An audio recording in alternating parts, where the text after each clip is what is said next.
Bienvenidos a esta edición de Perfiles 360. Hoy me acompaña Alejandro Lazo, él es el director general del periódico digital El Confidencial, un periódico sumamente reconocido en España, donde están enfocados en temas políticos, económicos y han marcado una agenda en los últimos años. Alejandro, muchas gracias por acompañarnos. Gracias a vosotros.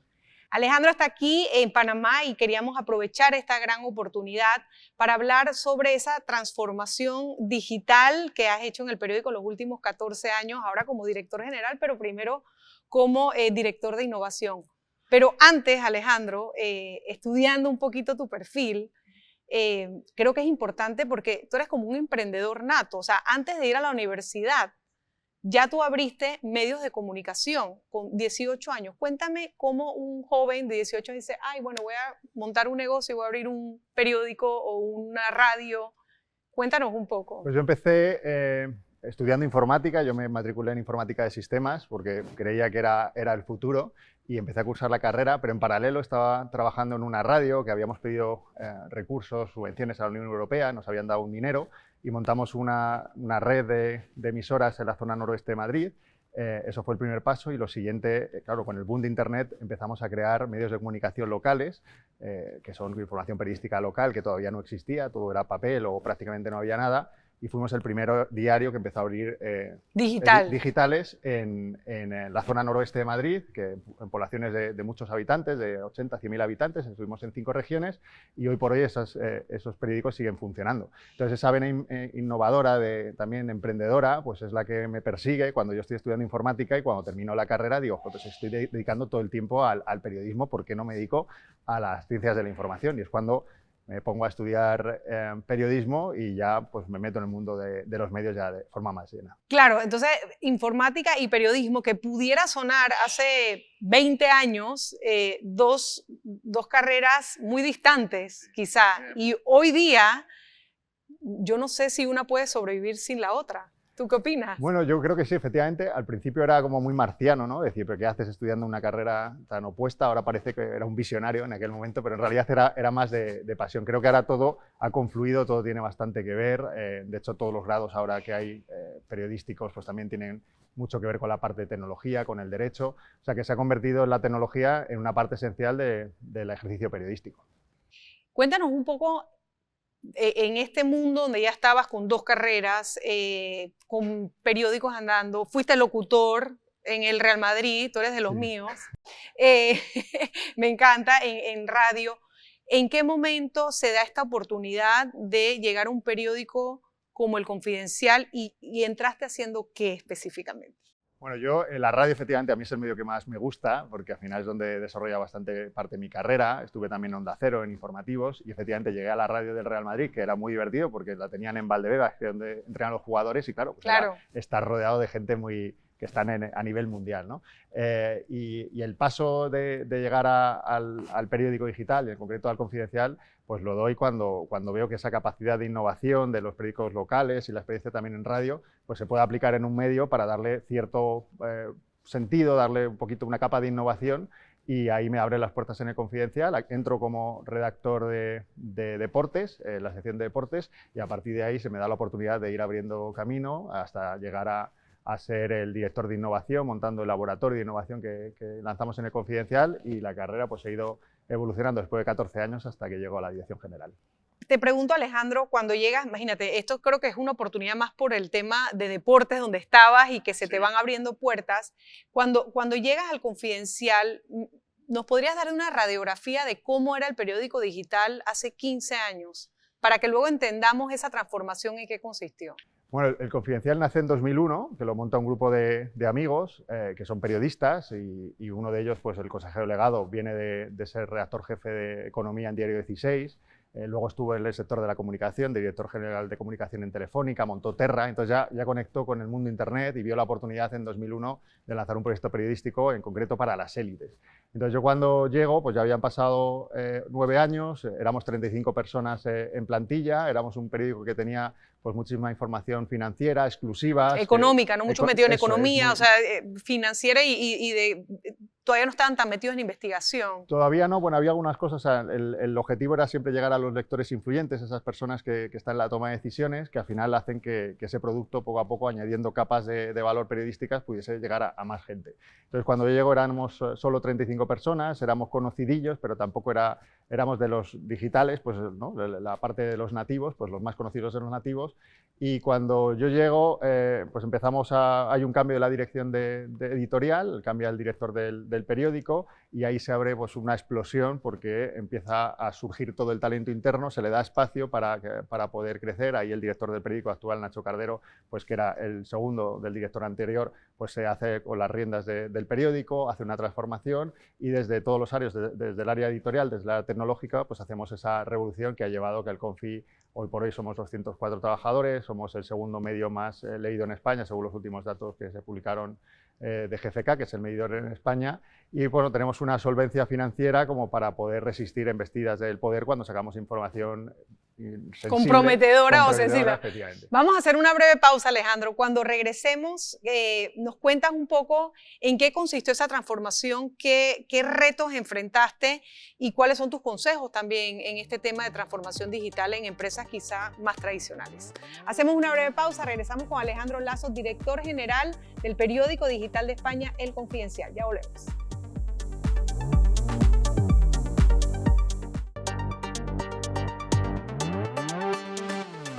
Estamos de regreso con Alejandro Lazo, director general del periódico digital El Confidencial de España. Y bueno, como bien lo decías, esa transformación del Confidencial los ha llevado ahora a un posicionamiento del segundo periódico más leído de España.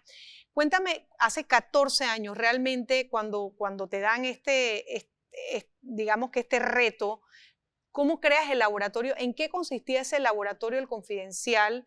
¿Y cuáles fueron los retos más importantes para poder lograr lo que han logrado hasta hoy día a nivel de innovación, que era exactamente como que tu nicho en ese momento, ¿no? Donde estabas enfocado. O sea, lo más importante es que, primero, en un periódico lo más importante es el contenido informativo. Nosotros decimos que siempre que tenemos que tratar información que sorprenda a los lectores y que preocupe a los competidores. La realidad es que sin materia prima, sin tener esa información de calidad, rigurosa, da igual lo que innoves, da igual las capas de valor añadido que metas alrededor, porque el producto todavía no conecta con los públicos. La suerte que tenemos en El Confidencial es que ese trabajo se empezó a hacer desde muy pronto. Trabajan en paralelo entonces muy con el periodista y con la parte editorial en la parte de innovación. Eso es. Entonces, cuando ya tienes el contenido informativo, pues se trata de meter esa capa que nosotros llamamos el laboratorio de innovación, que es donde estábamos trabajando pues toda la parte de nuevas narrativas, toda la parte de data, de tecnología, en fin, cosas que ahora mismo son esenciales en el mundo del periodismo, pero en aquel momento era como muy innovador. Entonces, efectivamente, el primer paso fue en trabajar en formatos periodísticos mucho más innovadores, o sea que empezamos a juntar equipos entre periodistas, desarrolladores, diseñadores, gente que en principio no tenía nada que ver entre sí. Y eso es bien complicado, y perdón que te lo diga porque yo también soy periodista. Cuando empiezas a sentar para sacar una nota en una misma mesa al periodista con el de redes, con el tecnológico, es una dinámica interesante y no siempre fácil convivir entre mundos para algunos tan alejados, ¿no? Eso es, o sea, no es nada fácil en origen, sobre todo porque periodísticamente, pues también el periodista, yo soy periodista también, espera que trabajen para ti, y en realidad el cambio es que hay que trabajar con otros perfiles y hay un reto entre medias y diferentes perfiles profesionales son los que hacen posible una confrontación creativa y productos que luego a la postre son los que más impacto tienen. Entonces, efectivamente, cuando al principio es un poco complicado, cuando arrancas, porque cada uno tiene su visión y la quiere llevar todo a su lado, cuando pierdes el miedo y empiezas a dejarte influir por otros perfiles profesionales que son también muy complementarios al tuyo, es cuando sucede la magia, y ahí es donde los mejores productos periodísticos han salido y han nacido. Por ejemplo, investigaciones internacionales que también surgen precisamente por esa alianza y esa capacidad de trabajo en equipo. Y cuéntame un poquito, hablando porque estás aquí en Panamá para dar conferencias, cuéntame un poquito esa transformación digital. ¿Cuáles serían tus recomendaciones para empresas en medios que son más tradicionales o empresas en general que quieren una transformación digital? ¿Cómo se come ese elefante? ¿Por dónde se empieza? Es una pregunta muy difícil. ¿Por dónde se empieza? Yo creo que primero eso tiene que venir desde arriba, o sea, desde arriba tienen que apostar y perder el miedo a hacerlo. Y hacerlo no significa seguir una moda y hacer que el resto siga trabajando igual, pero con post-it de colores, sino hacerlo de verdad con un ejercicio de cambio, empezando por la figura que está más alto dentro de la compañía. Esto es un cambio de arriba abajo y es un cambio de abajo arriba. Cuando tienes la capacidad, los recursos y la determinación de los directivos de querer hacer un cambio, luego lo que hay que buscar en la base de toda la estructura de la periodística es aquellas personas que tienen esa inquietud, esa habilidad, que normalmente no tienen ni por qué ser los jefes, o sea, que suelen ser personas que... Son líderes natos que están por ahí, ¿no? Que son gente identificarlos. Eso es, con capacidad de probar, con esa inquietud, y eso es lo que hace es que poco a poco empezamos a tener acción, casos de éxito que ya se puedan extrapolar al resto, y entonces esa transformación se va haciendo pues mucho más orgánica. Entonces es muy complicado, los datos, por ejemplo, a nosotros nos han ayudado mucho, el hecho de poner los números para hablar el mismo idioma, todos, y saber exactamente para quién nos dirigimos, que son los lectores. Entonces, de esa manera, con algunas herramientas tipo las que estoy contando, pues ayuda a esta transformación, pero no es un proceso nada fácil. Llevamos, bueno, 15 años. Por eso, o sea, y todavía se dice muy fácil en un minuto, pero lleva mucho tiempo. Hablabas de que hoy día, gracias a ese crecimiento, ya tienen 200 personas, el segundo más leído, tienen los recursos y el presupuesto que quizás hace 15 años no tenía. Yo siempre digo que la falta de presupuesto es el mejor amigo de la creatividad. No sé si opinas lo mismo. Totalmente. O sea, creo que cuando no hay recursos, lo que tienes que incentivar es pues la parte más creativa. Y en el Confidencial hemos sido también muy austeros. Yo, como venía de montar medios locales, pues también todavía los recursos eran más con lo que se podía. Con lo cual, pues siempre vas al límite, vas probando alguna cosa diferente y luego vas viendo que tiene repercusión y tiene un retorno. Con lo cual, esa rueda empiezas a generar una rueda de la innovación para que todo lo que inviertas acaba dando un retorno, y eso hace que el periódico poco a poco vaya evolucionando, vaya creciendo y vaya diferenciándose de los competidores. Alejandro, hablabas también que, bueno, esto era, digamos, como le decimos aquí en Panamá, en las vacas flacas, ahora las vacas están más gordas. ¿De dónde se financia el periódico? ¿Ustedes tienen publicidad tradicional, digamos, en su periódico? ¿Tienen suscripciones? ¿Cómo ha ido en la parte económica y la parte comercial del periódico? Pues el Confidencial ahora, pues en el 85% de los ingresos tiene que ver con la parte publicitaria, que es la parte display, branded content, eventos, proyectos, y la parte de afiliación. Esas son las fuentes de ese 85% de los ingresos, y tenemos el 15% que tiene que ver con las suscripciones. Nosotros tenemos un modelo de suscripción que lanzamos en 2020, justo después de la pandemia. Vimos que hay un volumen de gente muy grande entrando al periódico, gente muy fiel, que les llamamos parroquianos, ¿no? La gente que de forma frecuente entra al periódico, a la portada, para ver los contenidos, y ahí vimos la oportunidad de lanzar el modelo de suscripción, y ahora, después de 4 años, que se cumplen ahora en el mes de junio, ya tenemos 55.000 suscriptores y bueno, estamos generando ese 15%, que son unos 3,5 millones de euros de facturación, que hacen que el modelo periodístico siga funcionando. El Confidencial es rentable desde el año 2, eso nos permite tener pues una base para sacar información de cualquier tipo. No tenemos línea editorial, no tenemos ningún crédito, no hay ningún gran grupo editorial detrás, no tenemos... A eso iba mi primera pregunta, pero mi siguiente pregunta, perdón, pero cuando dices suscripción, ¿es que para acceder a todo el periódico hay que suscribir, o hay reportes especiales que requieren suscripción? Sí, es un modelo freemium, con lo cual el periódico está abierto, excepto algunos contenidos que son exclusivas, análisis, opinión, que eso está bajo cierre, y entonces tienes que ser suscriptor para poderlo. Esa era mi duda. Y lo otro que te quería hablar, me decías que son un grupo editorial libre e independiente, y siempre es interesante entender cómo maneja el periódico esta disyuntiva entre la parte comercial o los clientes y la parte editorial, y si se maneja de manera separada. Como director general, tienen un ala editorial que no habla con la comercial. ¿Cómo es ese balance y esas aguas en las que se tiene que manejar los medios de comunicación? Pues en este caso, efectivamente, nosotros trabajamos así. La parte editorial va completamente aparte de la empresarial. Creo que es el único modelo válido, porque si no empiezan a juntarse intereses dentro de la empresa, con lo cual no puedes escribir de algunas determinadas cosas, y es el modelo que nos ha funcionado y sigue funcionando en el Confidencial. Eso lo que ha permitido pues, es que tengamos informaciones periodísticas de muchísimo valor, que son éxitos periodísticos a nivel nacional o internacional, pero son grandes problemas para las propias finanzas de la compañía. Con lo cual, Eso, pues, eso es bueno. Cuando es eso bueno, pasa, algo depende. estás haciendo bien Eso a es. nivel periodístico. Eso es. De hecho, nosotros tenemos un KPI interno dentro de la redacción, que es el número de demandas que recibimos a la semana, que más o menos está en 2,5 para ver la calidad de las informaciones que sacamos. Lógicamente hay que ganar esas demandas. Entonces no nos importa que nos demanden porque significa que hemos tocado hueso, hemos sacado alguna exclusiva, alguna información que está haciendo daño al poder y por eso se quejan con nosotros. Y ahí en todas las investigaciones que hemos sacado, pues nos hemos encontrado casos concretos, pues hasta de compañías que nos han pedido prácticamente el cierre, ¿no? Nos han metido una demanda por valor de 17 millones de euros por información que hemos sacado cuando nosotros facturábamos solo 22, con lo cual periodísticamente son éxitos que nos han dado la posición que tenemos, la audiencia que tenemos y la influencia que tenemos también en España, y a su vez pues tiene esa parte empresarial pues de las finanzas, de cómo hacer el sudoku de los ingresos para que el proyecto siga siendo rentable y que los fondos propios que tiene Confidencial pues sigan manteniendo el proyecto vivo. Bueno, Alejandro, vamos a hacer una breve pausa. Cuando regresemos vamos a hablar de, creo que es como una segunda transformación digital, que es la inteligencia artificial y cómo ha movido un montón también lo que viene para futuro, ¿no? Así que hacemos una breve pausa, regresamos enseguida con Alejandro Lazo, director general de El Confidencial, periódico digital en España. Ya volvemos.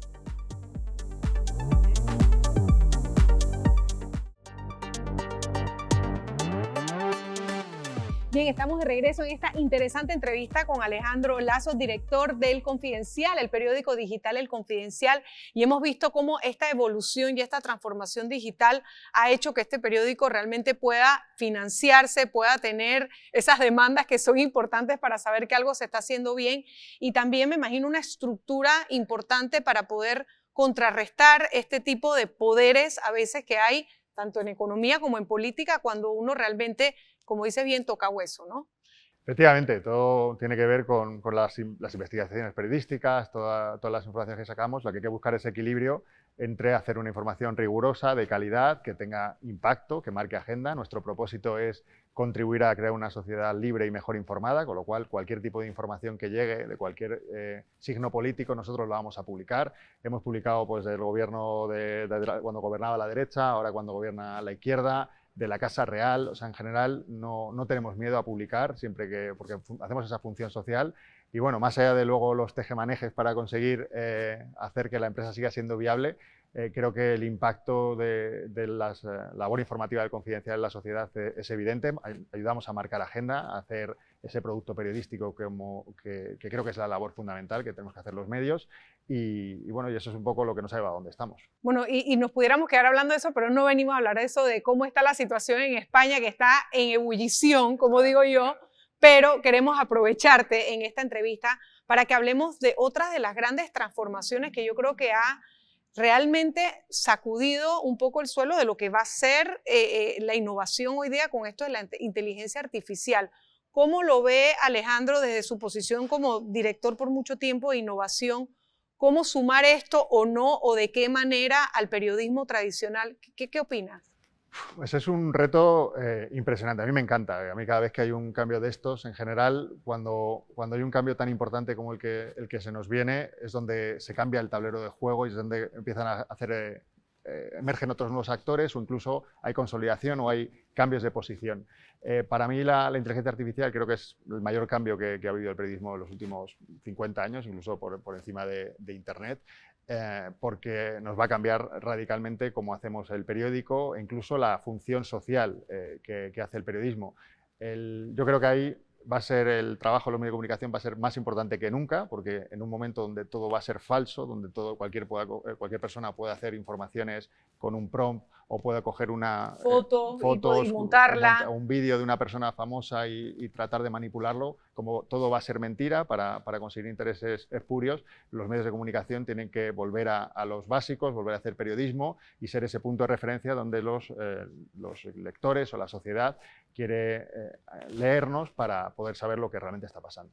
Yo pienso que desde la era de Internet y de redes sociales, donde obviamente la inmediatez tomó una posición muy relevante y donde la accesibilidad y la democracia de poder denunciar, obviamente, creo que puso a los medios tradicionales a correr un poco en el tema de la inmediatez, pero creo que más que nunca ahora con la inteligencia artificial, el nombre que respalda un medio es lo primordial, la reputación y la importancia que va a tener de los medios tradicionales de mantener eso y de mejorarlo y de perfeccionarlo, ¿no? Y eso requiere de personas de carne y hueso. Eso es, calidad y marcar agenda, ¿no? E intentar que los contenidos periodísticos tengan ese alcance. Es verdad que las redes sociales y la inmediatez quizá nos ha distraído la labor periodística, hemos dedicado mucho tiempo al tráfico de buscadores, al tráfico de redes sociales. Creo que ha sido importante para dar a conocer todo el trabajo de los medios, pero quizá nos hemos dejado hacer el trabajo fundamental, que es esa accountability al poder, que es sacar toda la información que molesta y que es relevante para que las cosas cambien.